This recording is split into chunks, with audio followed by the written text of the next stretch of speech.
उस दौरान हमने कई बच्चियों का रेस्क्यू किया सर। कोई बहुत परेशानी में जा रहा है, कोई लीगल केसेज हैंडल करने के लिए दिल्ली जा रहा है, किसी की पारिवारिक समस्या है, कोई बीमार व्यक्ति है जो दिल्ली इलाज के लिए जा रहा है। मेरा टिकट जो है वेटिंग लिस्ट में है। तो क्या मैं मुंबई से दिल्ली आपकी राजधानी में वेटिंग लिस्ट टिकट के साथ जा सकता हूँ?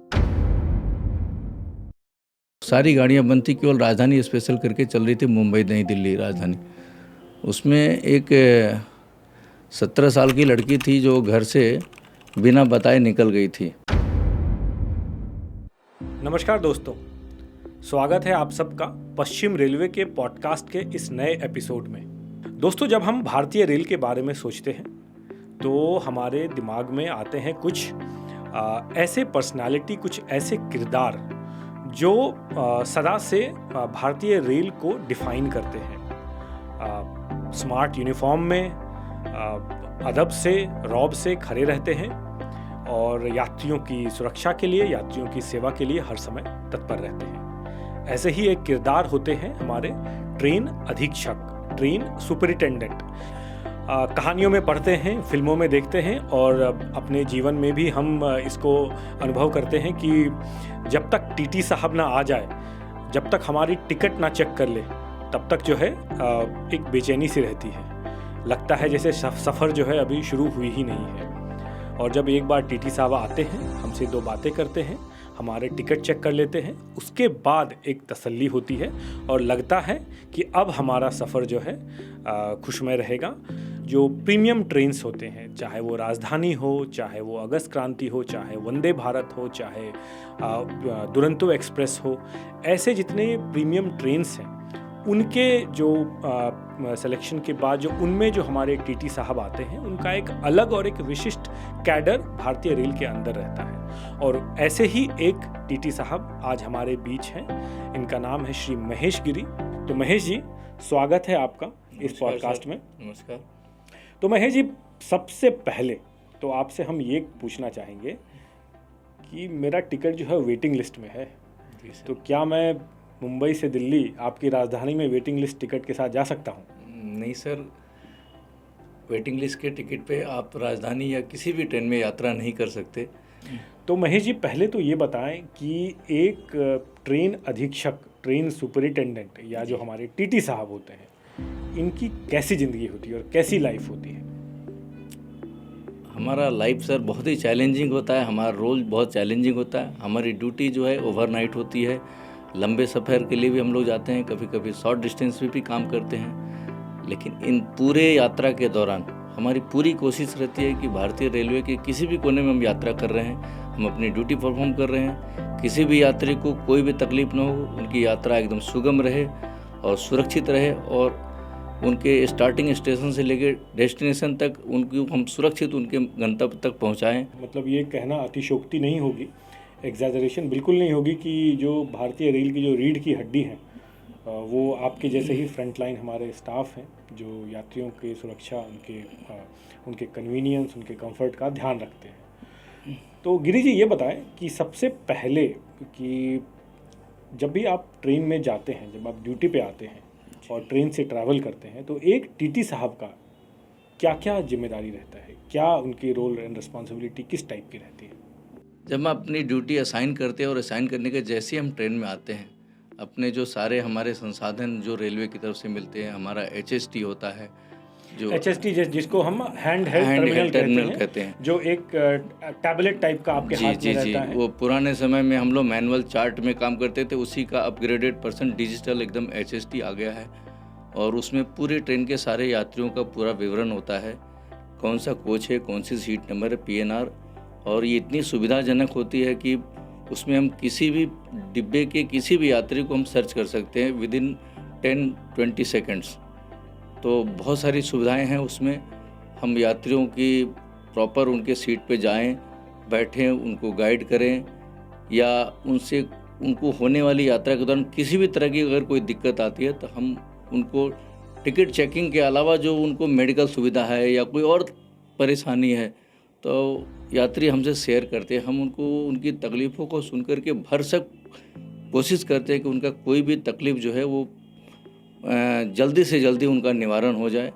उसमें कई बीमार यात्री रहते हैं, उनको मेडिकल सुविधा उपलब्ध कराना, कई जो वृद्ध या सीनियर सिटीजन होते हैं उनको लोअर बर्थ है या कोई डर रहा है अकेले जाने से, छोटे बच्चे यात्रा करते हैं कभी कभी पेरेंट्स के बिना, तो उनकी भी देखभाल या उनको भी एक प्रॉपर गाइड करना, उनको बताना कि रास्ते में किसी तरह की कोई दिक्कत ना हो। तो हम कभी कभी पर्सनल लेवल पे भी उनको अपना एक एज ए गार्जियन अपना नंबर शेयर करते हैं, बेटा कि अगर कोई भी दिक्कत हो तो आप हमें बताएं, या कोई बहुत सीनियर सिटीजन होते हैं तो अंकल जी, माता जी, ये हमारा नंबर रखिए और किसी भी तरह की कोई दिक्कत हो तो आप हमसे शेयर कीजिए, हम आपके साथ हैं, आपको मंजिल तक सुरक्षित पहुंचाएंगे। तो आपकी जो पिछले 20-25 साल की जो नौकरी हुई है, इतने सालों की, किस तरह की ज़्यादातर किस तरह की शिकायतें या किस तरह की तकलीफ़ें या किस तरह का सपोर्ट का डिमांड जो है यात्रियों की तरफ से आपको आता है? रेलवे में मेरी जर्नी सर लगभग 30 सालों की हुई। उसमें मैं बहुत सौभाग्यशाली हूँ, जो पश्चिम रेलवे का जो हेडक्वार्टर स्टेशन है यहीं से मेरी शुरुआत हुई थी, और इस दौरान मेरे 30 साल के जर्नी में मैंने बहुत सारे स्टेशन पे काम किया। और लेकिन अंततः मुझे जब नौकरी या मेरी ड्यूटी जब राजधानी के लिए मैं चुना गया, चयन हुआ, तो उसमें बहुत सारे चैलेंजेज आए, क्योंकि घर से दूर और लंबे दूरी की यात्री जो थे उनकी एक जो तकलीफ़ें थी, उनकी जो समस्याएं थी बिल्कुल अलग तरह की होती थी। कोई बहुत परेशानी में जा रहा है, कोई लीगल केसेज हैंडल करने के लिए दिल्ली जा रहा है, किसी की पारिवारिक समस्या है, कोई बीमार व्यक्ति है जो दिल्ली इलाज के लिए जा रहा है, स्टूडेंट्स अपने एग्ज़ाम्स के लिए जा रहे हैं, उसी दौरान कई लोग अपनी घरेलू समस्याओं से भी पीड़ित होकर के जा रहे हैं, कुछ बच्चे इस दौरान अपने माता पिता से बिछड़ गए, वो भी मिलते हैं। तो हमने सारी चीज़ों को देखा है इस दौरान, और भरसक अपने पूरे प्रयास से, अपने टीम वर्क से हमने उनके समस्याओं का निवारण किया है, उनके समस्याओं को हल करने की पूरी कोशिश की है, और अपना, समाज का और हमारी भारतीय रेलवे का जो भी इससे नाम करने में मेरी भूमिका रही, उसके लिए अपने आप को मैं धन्य मानता हूँ। कुछ वाकया बताइए महेश जी, जैसे कि शूटिंग शुरू होने के पहले जो हमारी चर्चा चल रही थी कि आप बता रहे थे, और ये पूरे पश्चिम रेलवे में बड़ा फेमस हुआ था ये केस पहले, कि एक जो है बच्ची को आपने हेल्प किया था, वो शायद बिछड़ गए थे अपने फैमिली से, और फिर आपने उनको उनके फैमिली से मिलाया। क्या था ये वाकया? ड्यूटी के दौरान पिछले जो 5-6 साल रहे हैं वो बड़े चैलेंजेस रहे हैं। कुछ बच्चे नाराज़ होकर के या कुछ बच्चे किसी और कारण से, अपने व्यक्तिगत कारणों से भी घर से भागने को या निकल जाने को मतलब तैयार हो गए, और उस दौरान हमने कई बच्चियों का रेस्क्यू किया सर। उसमें मैं अब तो कोई संख्या तो एक नहीं बता सकता, लेकिन हाँ 7, 8, 10 लड़कियां ऐसी थी, बच्चे थे, छोटे बच्चे थे, जिनको मैंने उनके घर तक पहुंचाने में मदद की। उसमें एक लड़की थी, जब राजधानी स्पेशल करके चलती थी क्योंकि कोविड के दौरान, तो उसमें और कोई भी गाड़ियों का मूवमेंट नहीं था, सारी गाड़ियां बंद थी, केवल राजधानी स्पेशल करके चल रही थी, मुंबई, नई दिल्ली राजधानी। उसमें एक 17 साल की लड़की थी जो घर से बिना बताए निकल गई थी, और जब मैं उससे मिला उस डिब्बे में, तो उसने बताया कि मैं IIT का एग्ज़ाम देने जा रही हूँ, अंकल मेरे पास टिकट नहीं, आप टिकट बना दीजिए। और मेरा अनुभव ऐसा कह रहा था कि नहीं, मुझे इसकी सच्चाई तक जानी चाहिए, क्योंकि ये इतनी बड़ी लड़की 17 साल की है, और ये अनजाने शहर में अगर मुंबई की तरफ जा रही है तो कहीं इसके साथ कोई अनहोनी घटना ना हो जाए। मैंने पता किया और उससे मैंने पूछा कि आप अपना हॉल टिकट दिखाओ अगर आप जा रही हो तो, IIT एग्ज़ाम की। तो हॉल टिकट दिखाने में वो सक्षम नहीं हुई, तो उसने ऐसा है कि एक नंबर मुझे दिया, और वो नंबर पे उसने एक डिजिट ऐसा था कि वो मिस कर देती थी, ताकि मेरे घर वालों तक मेरी सूचना ना पहुँचे। लेकिन मैं भी शायद ऐसा दृढ़ निश्चय बना के रखा था कि इसको इसके घर तक मैं पहुँचा के ही छोड़ूंगा। मैंने कम से कम उस डिजिटली उस नंबर को बदल के बार बार फ़ोन किया, और लास्ट में एक नंबर जो है उसकी माँ को लग गया। और माँ से मैंने जब पूरा वाकया बताया तो माँ काफ़ी मतलब रोने लगी फ़ोन पे, लड़की से पूछा तो बात करने को तैयार नहीं। फिर मैंने वीडियो कॉल कराया और उसकी माँ को दिखाया कि देखो बेटा, तुम्हारी माँ की हालत क्या है, तुम्हारे जाने के बाद तुम्हारी फैमिली वाले बहुत परेशान हैं। माँ को ऐसी हालत में देख के शायद लड़की का दिल थोड़ा सा पसीजा और दोनों रोने लगे। फिर मैंने जो भी कागजी कार्रवाई है, कानूनी प्रक्रिया है, उसका पूरा पालन किया। उसके घर वालों को बोला आप इंतज़ार ना करो और जल्दी से जल्दी आप दिल्ली से बाई रोड आ जाओ। और मैं आज संतुष्ट हूँ कि वो लड़की अपने घर पे पूरे परिवार के साथ है। क्या?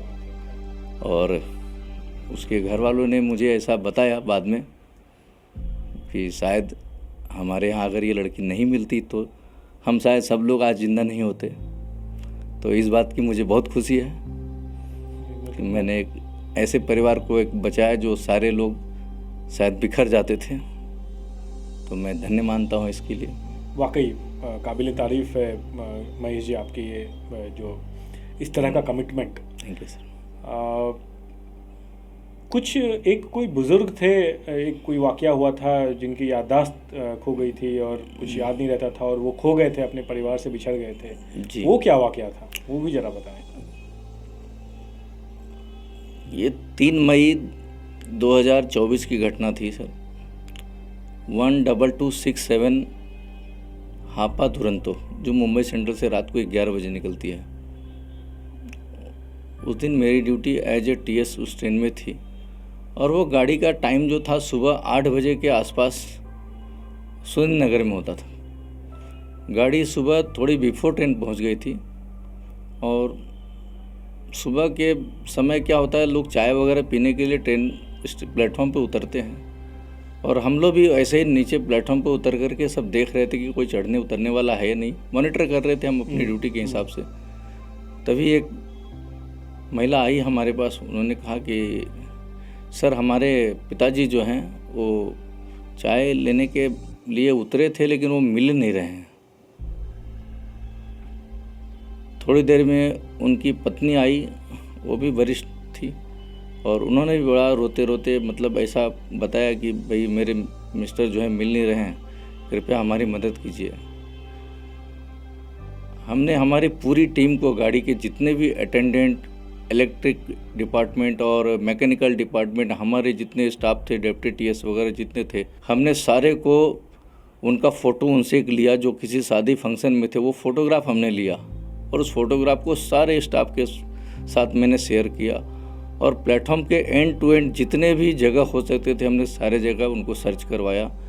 इवन हमारे जो पर्सनल कॉन्टैक्ट्स थे स्टेशन पे, सुरेंद्र नगर पे, वहाँ के जो बुकिंग स्टाफ थे, जो प्राइवेट पार्टी जो वहाँ काम करती थी, जो एक बाहर होटल वाला था जहाँ से हमारा ब्रेकफास्ट वगैरह आता था सुबह में, इवन हमने उसको भी वो फ़ोटो शेयर किया। आरपीएफ कंट्रोल को किया, राजकोट कमर्शियल कंट्रोल को किया और अंततः चूँकि वो भूलने की बीमारी से ग्रसित थी तो उन्हें कुछ याद ही नहीं कि मैं कहाँ हूँ और वो किसी प्लेटफॉर्म के लास्ट एंड में कहीं गिर गए थे। तो किसी ने शायद ऐसा सोचा होगा कि भाई ये गिर गए हैं तो शायद ट्रेन से आए होंगे, तो इनको पीछे के एक डब्बे में उनको ऐसा उठा के रख दिया है मतलब, और वो उधर ही पड़े हैं, उनको कुछ भी मालूम है। फ़ोटो देखते देखते हमारे एक स्टाफ ने फ़ोन किया कि सर ये यहाँ पड़े हुए हैं, गिरे हुए हैं, और तो हमने सारे लोगों ने मिलकर के उनको उठा करके बड़े आराम से उनको लेके आए A3 कोच तक, उनकी फैमिली से मिलवाया और वो इतने खुश हुए। उन्होंने रेलवे का धन्यवाद किया, हम सभी का धन्यवाद किया। हमने इसकी सूचना हमारे वरिष्ठ अधिकारियों को दी, कंट्रोल को दी। जितनी तारीफ़ की जाए, जितना प्रशंसा की जाए आपके इस तरह के कार्य की, वो बहुत ही कम है और हम लोग सही में फ़ख्र महसूस होता है कि आप सबके साथ जो है एक टीम में हम काम करने का हमें भारतीय रेल में, पश्चिम रेल में मौका मिलता है। कई बार ऐसी भी घटना हो जाती है कि किसी भी कारण से कोई इमरजेंसी हो गई हो और रेल की जो ऑपरेशंस हैं वो टेम्पोररीली स्थगित करनी पड़ती है, गाड़ी कहीं किसी भी कारण हो खड़ी हो जाती है और कुछ ज़्यादा ही देर तक खड़ी रहती है। उस समय जो है एक स्पेसिफिक आपको जो है एक रोल निभाना पड़ता है यात्रियों की सुरक्षा के लिए, उनके सपोर्ट के लिए। ऐसा कोई वाकया बताएं जो इस तरह का कभी कोई घटना घटी हो जहां ट्रेन जो है आपकी बहुत देर तक खड़ी हो गई हो। जी और आपने जो है यात्रियों को सपोर्ट किया हो, उनको हेल्प किया हो। ऐसी कई घटनाएं आई इस दौरान हमारे सामने। चूँकि रेलवे प्रशासन इन सारी बहुत सारी समस्याएं हैं, जैसे बाढ़ का समय आता है, कहीं आपदा आती है, लैंडस्लाइड होता है, एजिटेशन होता है पब्लिक, जैसे गुज्जर आंदोलन वगैरह बीच में हुआ था, या और कोई ऐसा बंद है, जाम है, एक्सीडेंट्स हो जाते हैं, तो ट्रेनों का डाइवर्सन हो जाता है। पटरियों पे बहुत ज़्यादा मात्रा में पानी होने की वजह से ट्रेनों का परिचालन रुक जाता है। बरसात में कई बार बरसात जो है, में बिल्कुल। तो उस समय हमारी भूमिका बहुत महत्वपूर्ण हो जाती है। यात्रियों के पास कोई साधन नहीं बचता कि स्टेशन से या रेलवे लाइन से हम बाहर कहीं जाएं। छोटी दूरी के जो यात्री होते हैं वो बगल के कन्वीनियंट अपनी जगह से रोड से अपनी यात्रा पूरी कर लेते हैं, बट जो लंबी दूरी के यात्री हैं उनके पास कोई ऑप्शन नहीं होता, वो ट्रेन में बैठे रहते हैं। बाढ़ की स्थिति जब तक कम नहीं होगी या परिचालन के लायक सारे साधन उपलब्ध नहीं होंगे, पटरियाँ अपने सामान्य स्थिति में, तब तक परिचालन नहीं होगा। सही बात, बिल्कुल। तो उस समय जो सबसे बड़ी भूमिका होती है कि हमारा पैसेंस जो है वो रखें, यात्रियों के साथ शेयर करें, उनको सांत्वना दें और उनको कहें कि रेलवे प्रशासन पूरी तरह आपके लिए लगा हुआ है। आपके खाने पीने का बंदोबस्त, आपके रहने और यहाँ पे जो भी है सूचना तंत्र है, वो हम उनके साथ शेयर करते हैं और हम उसमें सफल होते हैं। जिस तरह से राजधानी जिस तेज़ गति से चलती है, उसी तरह महेश जी मैं आपके साथ जो है एक रैपिड फायर राउंड खेलना चाहूँगा, जिसमें एकदम तेज़ गति से आपको मेरे सवालों का जवाब देना है। तो महेश जी पहले ये बताइए, मेरे पास वेटिंग लिस्ट है, क्या मैं ट्रैवल कर सकता हूँ वेटिंग लिस्ट टिकट लेके? यदि आपके पास वेटिंग लिस्ट टिकट है और वो किसी पार्शियल वेटिंग लिस्ट में है, मतलब किसी यात्री का कंफर्म है और उसी PNR पर वेटिंग है, तब तो आप यात्रा कर सकते हैं।